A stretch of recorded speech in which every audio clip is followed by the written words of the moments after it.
नमस्कार दोस्तों, स्वागत है आपका अपने YouTube चैनल सौर्य एकेडमी पे। तो फ्रेंड्स, आज हम बात करेंगे। हमने एक सीरीज़ शुरू करी है, उत्तराखंड परीक्षावाणी रिवीजन सीरीज, जिसके अंतर्गत हम उत्तराखंड की जो लेटेस्ट परीक्षावाणी है यानी कि परीक्षावाणी का जो 2025 में 16वां संस्करण लॉन्च हुआ है, तो उसी को हम यहाँ पर पढ़ा रहे हैं। देखिए फ्रेंड, उससे संबंधित हमने एक क्लास करवा दी थी, यानी कि जो अध्याय 2 है, उत्तराखंड शासनिक प्रशासनिक जो ढांचा है, इसके बारे में हम यहाँ पर पढ़ रहे थे। देखिए फ्रेंड्स, इससे संबंधित एक क्लास हमने पढ़ ली थी। जिन्होंने वो क्लास नहीं देखी है, प्लेलिस्ट में जाकर देख सकते हैं, और जिन्होंने अभी तक सब्सक्राइब नहीं किया है वो कर लीजिए। और साथ ही साथ हमारे टेलीग्राम ग्रुप से जुड़ने के लिए लिंक हमने डिस्क्रिप्शन बॉक्स में दिया है, वहाँ से आप हमारे टेलीग्राम ग्रुप में विजिट कर सकते हैं, जहाँ पर हम बहुत सारे इन्फॉर्मेशन साझा करते हैं। तो चलिए फ्रेंड्स, शुरू करते हैं। हमने जो लास्ट पढ़ा था, यानी कि जो पिछली क्लास थी, उसमें पढ़ा था मुख्य सचिव राज्य प्रशासन की धुरी होता है। मुख्य सचिव के बारे में मैंने बताया था, जो सचिवालय होता है, और सचिवालय के प्रशासन सचिव को ही मुख्य सचिव के नाम से जाना जाता है। सचिवालय का जो प्रमुख होता है, तो उसी को क्या कहते हैं? मुख्य सचिव। यहाँ तक हो गया था कि मुख्य सचिव राज्य प्रशासन की धुरी होता है। देखिए फ्रेंड्स, मुख्य सचिव से संबंधित आपको 2 पॉइंट याद रखने हैं। राज्य गठन के पश्चात जो पहले मुख्य सचिव थे वो कौन थे? अजय विक्रम सिंह थे। यानी कि उत्तराखंड के जो पहले मुख्य सचिव थे वो अजय विक्रम सिंह को बनाया गया था। और उत्तराखंड में वर्तमान मुख्य सचिव की बात करें तो जो वरिष्ठ आईएएस अधिकारी राधा रतूड़ी जी हैं, तो वही क्या है? उत्तराखंड में मुख्य सचिव के पद पर अभी कार्यरत हैं। और यही राधा रतूड़ी जी राज्य की पहली महिला मुख्य सचिव भी हैं। ये भी आपको याद रखना है। वर्तमान में कौन है? राधा रतूड़ी जी है, और यही पहली महिला भी हैं। अब हम पढ़ेंगे जो इसके अंतर्गत तीसरा विभाग था, कार्यकारी विभाग या फिर कार्यकारी निदेशालय। देखिए फ्रेंड, हमने राज्य प्रशासन के अंतर्गत 3 चीज़ें पढ़ी थी। एक तो मंत्रिपरिषद, जो हमने पिछली क्लास में पढ़ा था। मंत्रिपरिषद किसे कहते हैं? तो मुख्यमंत्री और उसके साथ जो भी अन्य मंत्री होते हैं उन्हीं को मंत्रिपरिषद कहते हैं, उन सबकी जो परिषद होती है। उसके बाद हमने सचिवालय के बारे में पढ़ा था। और आज हम पढ़ेंगे जो प्रशासन का मुख्य और तीसरा अंग है, वो कौन सा है? कार्यकारी विभाग या फिर कार्यकारी निदेशालय। कार्यकारी विभाग का अर्थ है कि जो विभाग कार्य करवाता है उसी को कार्यकारी विभाग कहते हैं। इसके अंतर्गत पहला पॉइंट देखेंगे, ऊपर के दोनों अवयवों का संबंध नीति निर्माण से है। ऊपर के दोनों अवयव, यानी कि इससे पहले हमने प्रशासन के दो प्रमुख भाग पढ़े थे। एक तो था मंत्रिपरिषद, जिसमें मंत्री होते हैं, मुख्यमंत्री सहित जो भी मंत्री है। दूसरा होता है सचिवालय। तो इन दोनों अवयवों का या इन दोनों का कार्य क्या होता है? नीतियां बनाना होता है, कोई भी नीति या पॉलिसी बनाना होता है। तो यहाँ पर वही कह रहा है कि इन दोनों का कार्य क्या है? नीति निर्माण से है। राज्य के अंदर कोई भी नीति बनाएगा तो मंत्रिपरिषद या फिर सचिवालय बनाता है, और इस नीति के अनुसार जो कार्य करवाता है तो वो कौन करवाता है? कार्यकारी विभाग करवाता है। यानी कि जो कार्यकारी विभाग है, इस नीति के तहत जो भी कार्य है उन कार्यों को करवाने के लिए जिम्मेदार संस्था है। तो ये पॉइंट आपको याद रखना है। देखिए फ्रेंड्स, शासन सचिव क्या होता है, इसके बारे में हमने पिछली क्लास में पढ़ा था कि सचिवालय के अंदर प्रत्येक विभागों का जो सचिव होता है उसी को क्या कहते हैं? शासन सचिव कहते हैं। अब यहाँ पर अगला पॉइंट देखेंगे, जो शासन सचिव है यानी कि प्रत्येक विभागों का जो सचिव है, जैसे कि हम उदाहरण के लिए समझते हैं, गृह विभाग का जो सचिव है उसको गृह सचिव कहेंगे। तो गृह विभाग के अंतर्गत कौन कौन से आते हैं? पुलिस आता है, जेल आता है, आंतरिक सुरक्षा आता है। ये सारे विभाग किसके अंतर्गत होंगे? तो गृह सचिव के अंतर्गत होंगे। जिनको सचिवालय और गृह सचिव या शासन सचिव इनके बारे में पता नहीं है, इससे पहले की क्लास में आप लोग देख सकते हैं। अगला पॉइंट है, सामान्य एवं राजस्व प्रशासन में विभागाध्यक्ष के बाद मंडलायुक्त होता है। और ये मंडल आयुक्त क्या करता है? मंडल में शांति व्यवस्था एवं राजस्व वसूली, जो टैक्स वसूलना है या टैक्स व्यवस्था है, इनको बनाए रखता है। तो ये सारे कार्य किसके होते हैं? मंडल आयुक्त के होते हैं। कहाँ पर होते हैं? तो मंडल में होते हैं। देखिए फ्रेंड, आपको इस टाइप से याद रखना है। सबसे ऊपर है सचिवालय, इसका प्रमुख होता है मुख्य सचिव। उसके नीचे आते हैं शासन सचिव, यानी कि जो भी विभाग हैं उनके अध्यक्ष। इन शासन सचिवों के नीचे कौन आते हैं? मंडल आयुक्त। मंडल आयुक्त, मंडल से छोटा क्या होता है? डिस्ट्रिक्ट होता है। यानी कि उसके बाद आएगा जिलाधिकारी। जिले से छोटा क्या होता है? तहसील होता है। उसके बाद आएगा एसडीएम जो होता है, या तहसीलदार जो होता है। तहसील से नीचे क्या होता है? गांव होते हैं। गांव यानी कि ग्राम प्रधान, जो गांव की व्यवस्था संभालता है। तो ये सारे क्या हैं? क्रम में आते हैं, या क्रम में आपको याद रखना है सबसे बड़ा कौन होता है? तो यहाँ पर कहने का अर्थ वही है, मंडल के अंदर शांति व्यवस्था स्थापित करता है या टैक्स व्यवस्था स्थापित करता है, ये सारे कार्य कौन देखता है? मंडल आयुक्त देखता है। जो किसके बाद का अधिकारी होता है? तो सचिवालय के अंदर जो शासन सचिव होता है या विभागों का अध्यक्ष होता है, उसके नीचे मंडल आयुक्त होता है। अगर मंडलों की बात करें तो वर्तमान में उत्तराखंड के अंदर 2 ही मंडल हैं, एक तो गढ़वाल मंडल और दूसरा कुमाऊं मंडल। गढ़वाल मंडल की बात करें तो यहाँ पर 7 जिले हैं और कुमाऊं की बात करें तो कुमाऊं में 6 जिले हैं।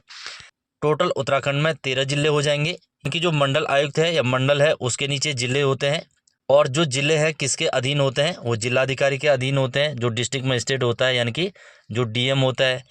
उसके बाद अगली इकाई देखेंगे तो जिले के नीचे उपजिलाधिकारी होता है, जिसके नेतृत्व में तहसीलें होती हैं, यानी कि जो तहसीलें हैं किसके अधीन होती हैं? जो एसडीएम होता है, उप जिलाधिकारी होता है, इसी के अधीन होती हैं।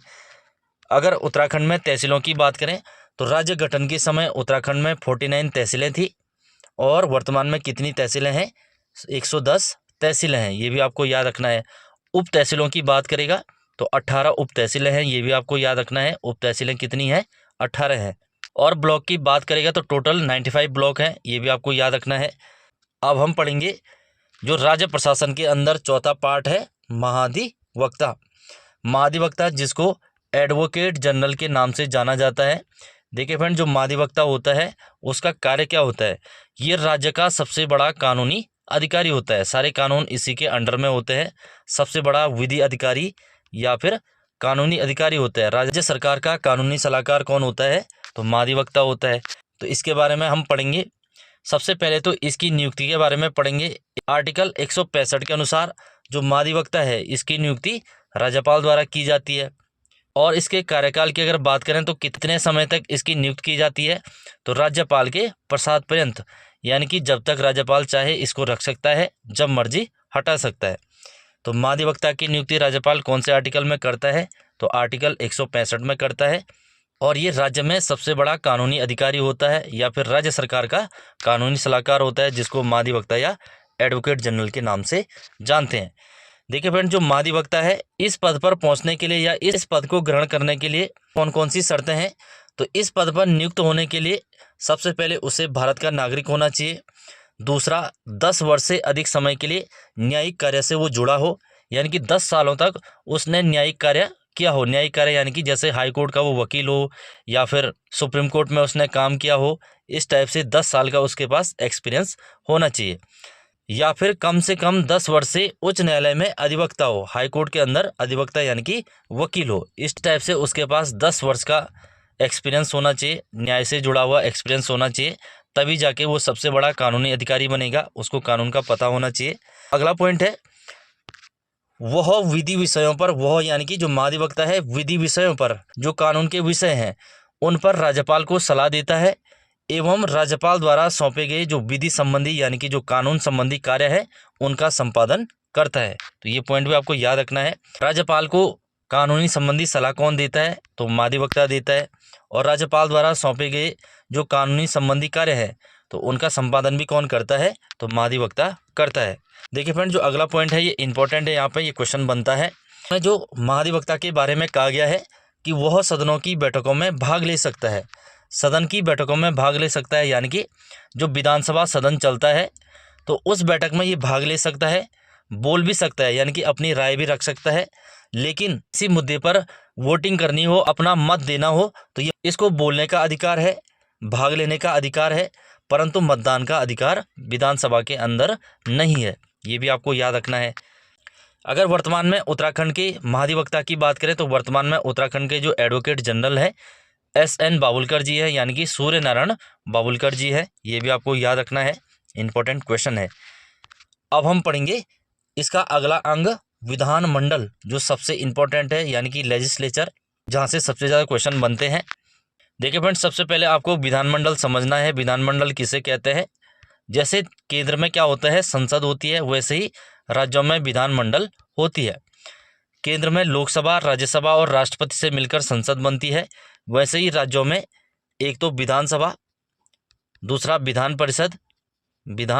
परिषद और तीसरा राज्यपाल, इन तीनों से मिलकर विधानमंडल का गठन होता है। जिस टाइप से संसद किससे मिलकर बनी होती है, लोकसभा, राज्यसभा और राष्ट्रपति, तो राज्यों में लोकसभा की जगह विधानसभा होती है, राज्यसभा की जगह विधान परिषद होती है और राष्ट्रपति की जगह राष्ट्रपति द्वारा नियुक्त किया गया राज्यपाल होता है। जो कार्य उनके केंद्र में है वही कार्य इनके राज्यों में है, ये आपको याद रखना है, मैंने पिछली क्लास में भी बताया था।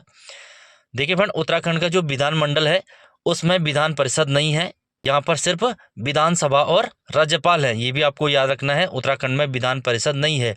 भारत के केवल 6 राज्यों में विधान परिषद है, बाकी 22 राज्यों में विधान परिषद नहीं है, ये भी आपको याद रखना है। अब देखेंगे हम विधानमंडल। विधानमंडल का कार्य क्या है, राज्य में जो विधि निर्माण यानी कि जो कानून निर्माण है उसकी व्यवस्था कौन करता है, तो विधानमंडल करता है। तो कानून कौन बनाता है, जैसे केंद्र में संसद बनाती है वैसे ही राज्यों में विधानमंडल बनाता है।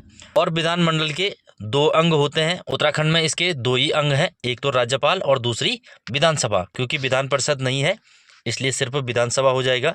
विधान परिषद क्यों नहीं है इसको आगे पढ़ाएंगे, पहले आप समझते हुए चलिए राज्यपाल और विधानसभा। देखिए फ्रेंड्स, सबसे पहले हम पढ़ेंगे राज्यपाल।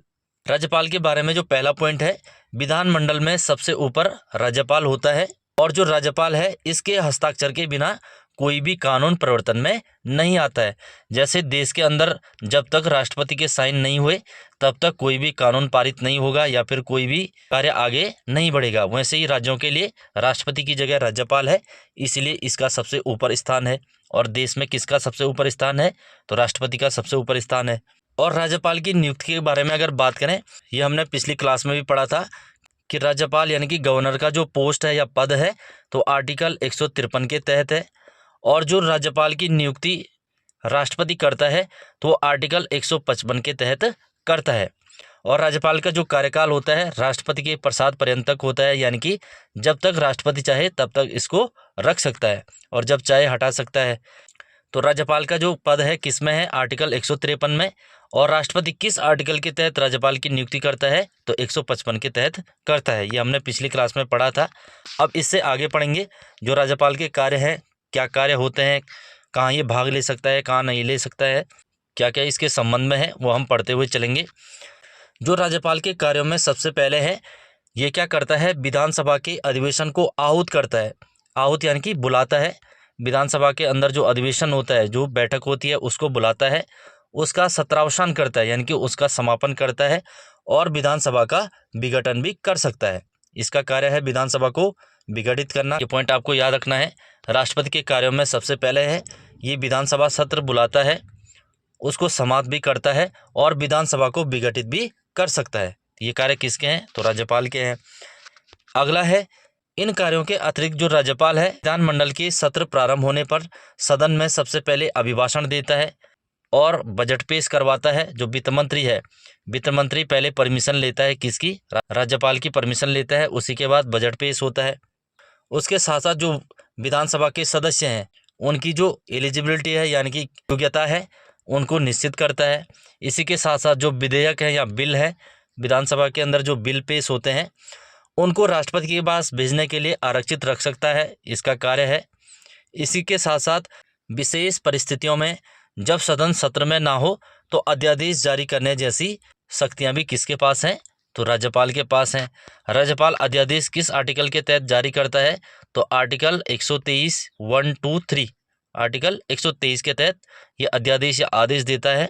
कोई भी कानून बनाना हो तो राज्यपाल क्या करता है, अध्यादेश जारी करता है और जो अध्यादेश है वो 6 महीने तक लागू होता है। 6 महीने से पहले पहले उस पर कानून बनना चाहिए। हम पढ़ेंगे विधानसभा। विधानसभा के बारे में जैसे हमने बताया है, विधानसभा विधानमंडल का ही अंग है, यानी कि जो विधानमंडल है उसके 2 पार्ट हैं, एक तो राज्यपाल और दूसरा विधानसभा।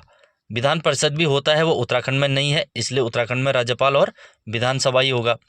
विधानसभा के बारे में बात करें तो विधानसभा कौन से आर्टिकल के तहत गठित की जाती है या फिर विधानसभा कौन से आर्टिकल में है, तो आर्टिकल 170 के तहत जो राज्य के वयस्क मतदाता हैं यानी कि जिनकी उम्र 18 वर्ष से अधिक है उनके द्वारा चुने गए जो एमएलए हैं या फिर जो विधायक हैं उन विधायकों से मिलकर विधानसभा बनी होती है ना। वो सारे विधायक कहाँ जाते हैं, विधानसभा में हमारा प्रतिनिधित्व करते हैं। हमारे प्रतिनिधि के रूप में जाते हैं, अपने क्षेत्र की समस्याओं को विधानसभा के अंदर रखते हैं। और इसी अनुच्छेद के तहत यानी कि आर्टिकल 170 के तहत ही किसी भी राज्य की विधानसभा में जो सदस्य संख्या है वो 500 से अधिक और 60 से कम नहीं हो सकती। ये भी आपको याद रखना है, विधानसभा में सदस्यों की संख्या कितनी होनी चाहिए, अधिकतम 500 और न्यूनतम 60। तो कौन से आर्टिकल में ये बात कही गई है, तो आर्टिकल 170 में कही गई है। अगला पॉइंट है, उत्तराखंड के अंदर विधानसभा सीटों की अगर बात करें तो 70 विधानसभा सीटें हैं, इसलिए यहाँ पर 70 विधानसभा सदस्य ही निर्वाचित होते हैं, यानी कि 70 लोग ही विधानसभा के अंदर जनता द्वारा चुन के जाते हैं, यानी कि जनता का प्रतिनिधित्व करते हैं। अगला पॉइंट जो विधानसभा के बारे में है, विधानसभा के सदस्यों का जो चुनाव है वो विधानसभा क्षेत्रों के 18 वर्ष से या 18 वर्ष के ऊपर के जो वयस्क हैं, जो युवा है, उनके द्वारा प्रत्यक्ष रीति से किया जाता है। यानी कि जो विधानसभा सदस्य हैं उनको जनता चुनती है। कौन सी जनता? जिनकी उम्र 18 से प्लस हो, 18 से ऊपर हो या फिर 18 वर्ष हो, उन्हीं को वोट देने का अधिकार है। तो इन्हीं के द्वारा अपने एमएलए चुने जाते हैं। एमएलए यानी कि मेंबर ऑफ लेजिस्लेटिव असेंबली, जो विधायक होते हैं इन्हीं के द्वारा चुने जाते हैं। देखिए फ्रेंड, एक होता है प्रत्यक्ष रीति से, एक होता है अप्रत्यक्ष रीति से, डायरेक्ट और इनडायरेक्ट। प्रत्यक्ष क्या होता है? जहाँ भी प्रत्यक्ष आएगा आपको समझना है सीधे सीधे, जो 18 वर्ष से अधिक की जनता ने चुने हो उन्हीं को प्रत्यक्ष रीति से माना जाता है। और जो अप्रत्यक्ष होता है उसमें जनता कोई भी लेना देना नहीं है, ये अंदर ही अंदर उन्हीं के सदस्यों द्वारा चुने जाते हैं, है ना। तो प्रत्यक्ष रीति क्या होता है? जो डायरेक्ट जनता चुनती है।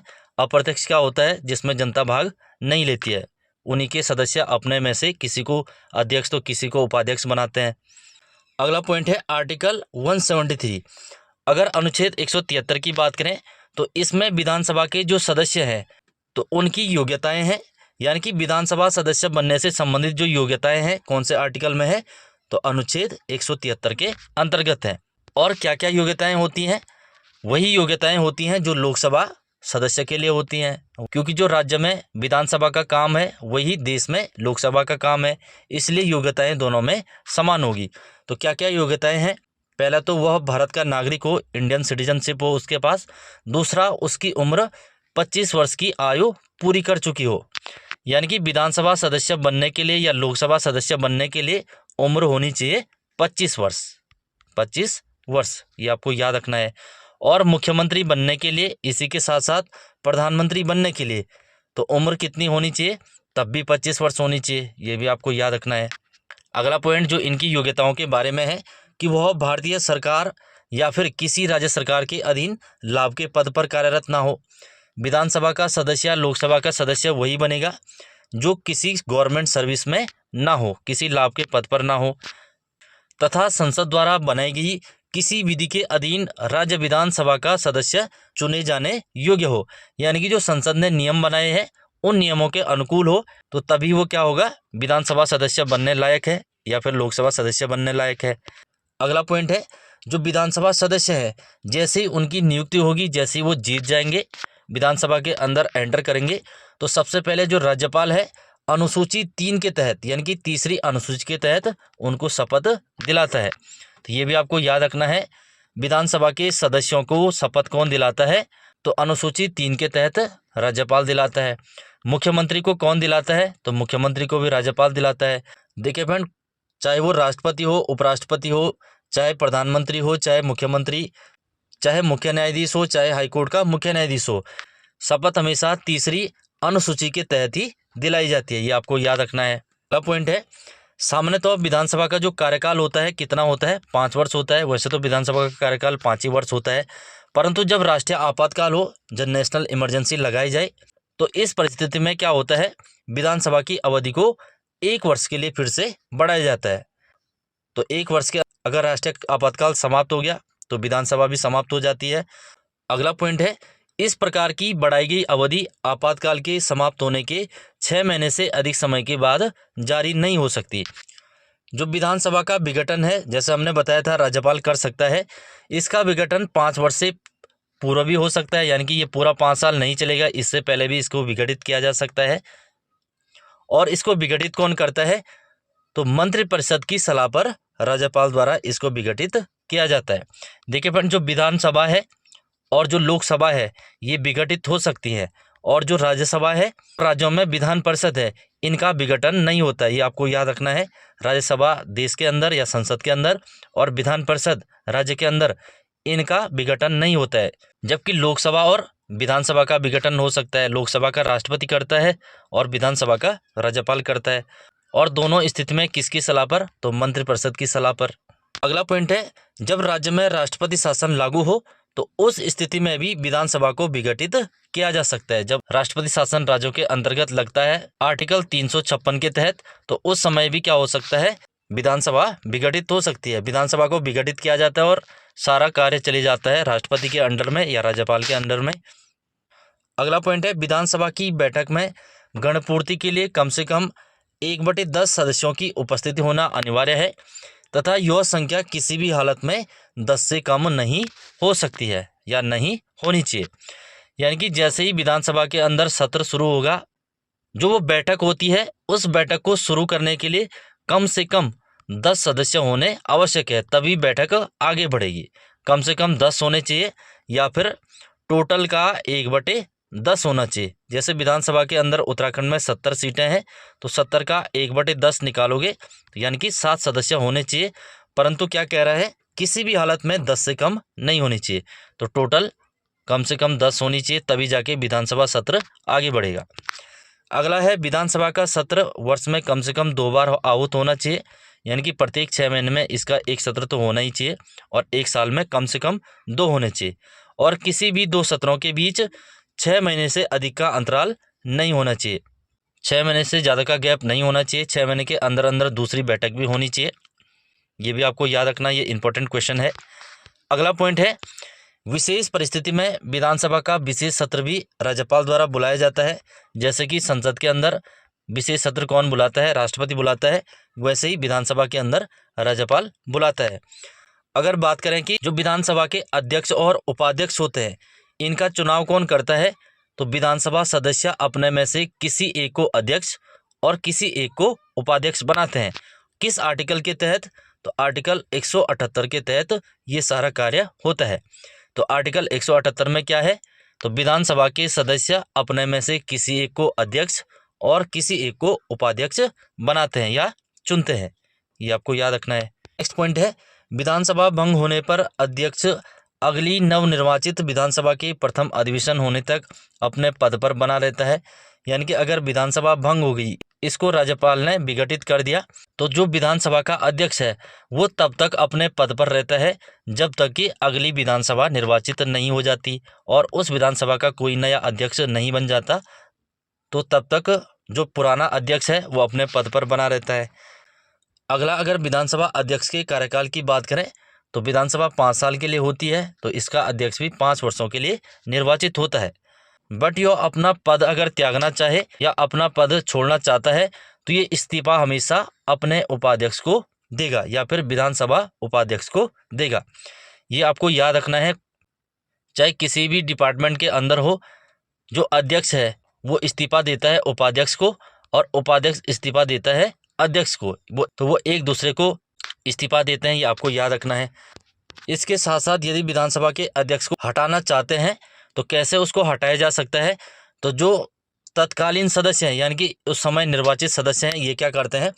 बहुमत प्रस्ताव लाते हैं और बहुमत द्वारा अध्यक्ष को अपदस्थ किया जा सकता है, यानी कि अध्यक्ष को बहुमत से हटाया जा सकता है। बहुत सारे लोग एक ही पक्ष में वोटिंग करेंगे कि इस अध्यक्ष को हटाया जाए, दूसरे को बनाया जाए। परंतु आपको ये याद रखना है कि अगर विधानसभा अध्यक्ष को हटाना है तो ऐसा प्रस्ताव विधानसभा के अंदर लाने से 14 दिन पूर्व क्या किया जाता है? विधानसभा अध्यक्ष को सूचित किया जाता है। उसको सूचना देना अनिवार्य है कि आपके खिलाफ हम ऐसा प्रस्ताव पेश करेंगे ताकि आपको हटाया जा सके। पहले उसको सूचित करना जरूरी है। कितने दिन पहले? तो 14 दिन पहले उसको सूचित करना जरूरी है। अगला पॉइंट है, जब अध्यक्ष के विरुद्ध प्रस्ताव प्रस्तुत हो तो अध्यक्ष उस बैठक की अध्यक्षता नहीं कर सकता। यानी कि उसके खिलाफ ऐसा प्रस्ताव लाया जा रहा है कि इसको हटाना है, तो उस समय जो विधानसभा की अध्यक्षता है तो वो व्यक्ति नहीं करेगा, परंतु वो उस बैठक में भाग ले सकता है और अपने पक्ष में मत भी दे सकता है। अपने पक्ष में वो वोटिंग कर सकता है कि कि जो मेरा कार्य है वो सही है या अपने पक्ष में जो भी वोट करनी है वो कर सकता है, परंतु उस सत्र की वो अध्यक्षता नहीं कर सकता है। अगला पॉइंट जो विधानसभा अध्यक्ष के बारे में है, उसका वही कार्य होता है जो लोकसभा के अध्यक्ष का होता है, यानी कि देश के अंदर जो लोकसभा अध्यक्ष होता है उसका जो कार्य है वही कार्य राज्य के अंदर विधानसभा अध्यक्ष का है। ये भी आपको याद रखना है। अगर उत्तराखंड में विधानसभा सदस्यों की संख्या की अगर बात करें तो राज्य गठन से पूर्व राज्य में विधानसभा की कुल 22 सीटें थी और विधान परिषद की कितनी थी? 9 सीटें थी। देखिए फ्रेंड, ये विधान परिषद तब था जब राज्य बना नहीं था, क्योंकि उत्तर प्रदेश में अभी भी विधान परिषद है, तो ये तब की बात हो रही है। तब उत्तराखंड के लिए कितनी सीटें थी? तो 22 विधानसभा की और 9 सीटें किसकी थी? विधान परिषद की। परंतु जब गठन होता है 9 नवंबर सन 2000 को, उस समय में से एक का कार्यकाल समाप्त हो जाता है, ये बचते हैं 8 और विधानसभा के टोटल कितने हैं? तो 22 हैं। तो राज्य गठन के समय विधानसभा की 22 सीटें थी और विधान परिषद की 8 सीटें थी और टोटल कितनी थी? विधानमंडल की 30 सीटें थी। अगर बात करें कि गठन उपरांत यानी कि गठन होने के बाद जब 5 नवंबर 2001 को पहली बार परिसीमन किया जाता है, तो जो उत्तराखंड की विधानसभा सीटें हैं इनको बढ़ाकर 70 किया जाता है। तो वर्तमान में कितनी सीटें हैं? तो 70 सीटें हैं। ये भी आपको याद रखना है, विधानसभा की 70 सीटें हैं। कब इसको बढ़ाया गया? तो 5 नवंबर 2001 को पहली बार परिसीमन किया गया। परिसीमन क्या होता है? सीटों को बढ़ाना या घटाना। अब उत्तराखंड के अंदर दूसरा परिसीमन होता है वर्ष 2008 में, जो फरवरी 2008 में फिर से परिसीमन किया जाता है। अगला पॉइंट है, राज्य में विधानसभा की कुल सीटों की अगर बात करें, जो 70 सीटें हैं उनमें से 15 सीटें क्या हैं? आरक्षित हैं, रिजर्व हैं, किसी न किसी जाति या जनजाति के लिए हैं। तो 13 सीटें हैं एससी के लिए यानी कि अनुसूचित जाति के लिए, और 2 सीटें हैं एसटी के लिए यानी कि अनुसूचित जनजाति के लिए। ये भी आपको याद रखना है। 2 सीटें कौन कौन सी हैं? चक्राता और नानकमता। वो 2 सीटें इसमें दी गई हैं, एक तो चक्राता है, दूसरा नानकमता है। किसके लिए? अनुसूचित जनजाति या फिर एसटी के लिए, शेड्यूल्ड ट्राइब। और 13 सीटें एससी के लिए हैं। अब हम पढ़ेंगे अंतरिम विधानसभा उत्तर प्रदेश पुनर्गठन विधेयक 2000, यानी कि अब उत्तराखंड को बनाने के लिए उत्तर प्रदेश विधानसभा में विधेयक पेश किया जाता है। तो जैसे ही उत्तराखंड बनने की तैयारी है, तो उस समय जैसे मैंने बताया है अंतरिम विधानसभा हेतु उत्तराखंड के लिए जो 31 विधायक थे उनकी व्यवस्था की गई थी। जैसे ही गठन होगा तो एक का कार्यकाल समाप्त हो जाएगा। तो टोटल कितने हैं? 30 हैं। 22 प्लस 8, 22 तो विधानसभा, तो 8 किस में है? विधान परिषद में थे। देखिए फ्रेंड, इन 31 विधायकों के बारे में अगर बात करें, जो इनमें से 22 सदस्य थे 1996 में उत्तर प्रदेश विधानसभा के लिए चुने गए थे, जबकि जो 9 सदस्य थे वो विधान परिषद के लिए चुने गए थे। जैसे कि मैंने बताया है 22 प्लस 9 टोटल कितने थे? 31 थे। और अंतरिम विधानसभा के गठन से ठीक पहले क्या होता है? विधान परिषद के 9 सदस्यों में से एक सदस्य का कार्यकाल समाप्त हो जाता है, जिस कारण विधान परिषद के सदस्यों की संख्या 8 रह गई थी, है ना। अगला है उत्तराखंड के अंदर जो अंतरिम विधानसभा है, इसका गठन 30 विधायकों से किया गया। अंतरिम विधानसभा क्या होती है? यानी कि जैसे ही उत्तराखंड बना है और बिना निर्वाचन के जो सरकार बनी है, तो उसमें कितने विधायक थे? 30 विधायक थे, जिसमें 22 तो विधानसभा के थे और 8 किसके थे? विधान परिषद के थे। और इन 30 विधायकों में भाजपा का बहुमत था, जिस कारण 9 नवंबर सन 2000 को जब उत्तराखंड बनता है तो भाजपा के नेतृत्व में ही अंतरिम सरकार का गठन किया जाता है और नित्यानंद स्वामी को पहला मुख्यमंत्री बनाया जाता है, जो कि अंतरिम सरकार के पहले मुख्यमंत्री थे। यानी कि तब तक निर्वाचन या चुनाव नहीं हुआ था। और जो पहले राज्यपाल थे सुरजीत सिंह बरनाला बनाए गए थे। इन्होंने ही नित्यानंद स्वामी को शपथ दिलाई थी। शपथ अनुसूची 3 के तहत दिलाई जाती है। तो उत्तराखंड के पहले राज्यपाल सुरजीत सिंह बरनाला और पहले मुख्यमंत्री नित्यानंद स्वामी थे। अगर बात करें कि अंतरिम मंत्रिपरिषद में मुख्यमंत्री सहित कितने मंत्री थे, तो 9 कैबिनेट मंत्री थे और 4 क्या थे? राज्य मंत्री थे, यानी कि टोटल 9 + 4, तो टोटल 13 मंत्री थे। मंत्रियों की संख्या कितनी थी अंतरिम सरकार में? तो 13 थे, मुख्यमंत्री सहित। अगला पॉइंट है जो मुख्यमंत्री नित्यानंद स्वामी थे, इनके द्वारा जब त्यागपत्र दिया गया तो 29 अक्टूबर 2001 को अंतरिम सरकार के दूसरे मुख्यमंत्री भगत सिंह कोश्यारी बनाए गए। तो भगत सिंह कोश्यारी कब से कब तक रहे? तो 29 अक्टूबर 2001 से 2 मार्च 2002 तक उत्तराखंड के दूसरे मुख्यमंत्री रहे, और दूसरे वो भी कैसे? अंतरिम सरकार में, बिना चुनी हुई सरकार में। तो इनके समय यानी कि भगत सिंह कोश्यारी के समय जो मंत्रिपरिषद का आकार था उसमें मुख्यमंत्री सहित टोटल 12 मंत्री थे, यानी कि 9 तो कैबिनेट मंत्री थे और 3 राज्य मंत्री थे। पहले वाले में 13 थे, दूसरे में 12 हो गए। अगला पॉइंट है अंतरिम विधानसभा के जो अध्यक्ष थे वो प्रकाश पंत बनाए गए। और जो पहला सत्र है वो कब शुरू हुआ विधानसभा के अंदर पहली बैठक, तो 9 जनवरी 2001 को पहला सत्र शुरू हुआ था। तो उसी समय सबसे पहले जो अध्यक्ष थे प्रकाश पंत बनाए गए थे। ये अंतरिम सरकार में थे। देखिए फ्रेंड, अभी तक चुनाव नहीं हुआ है, यानी कि निर्वाचन नहीं हुआ है, तो ये अंतरिम सरकार के सारे मुख्यमंत्री और अध्यक्ष उपाध्यक्ष जो भी हैं ये सारे अंतरिम सरकार के हैं। अब जैसे ही उत्तराखंड में चुनाव आयोग का गठन होगा उसके बाद चुनाव होते हैं, फिर निर्वाचित सरकार बनाई जाएगी। देखिए फ्रेंड, इसको यहीं पर समाप्त करते हैं।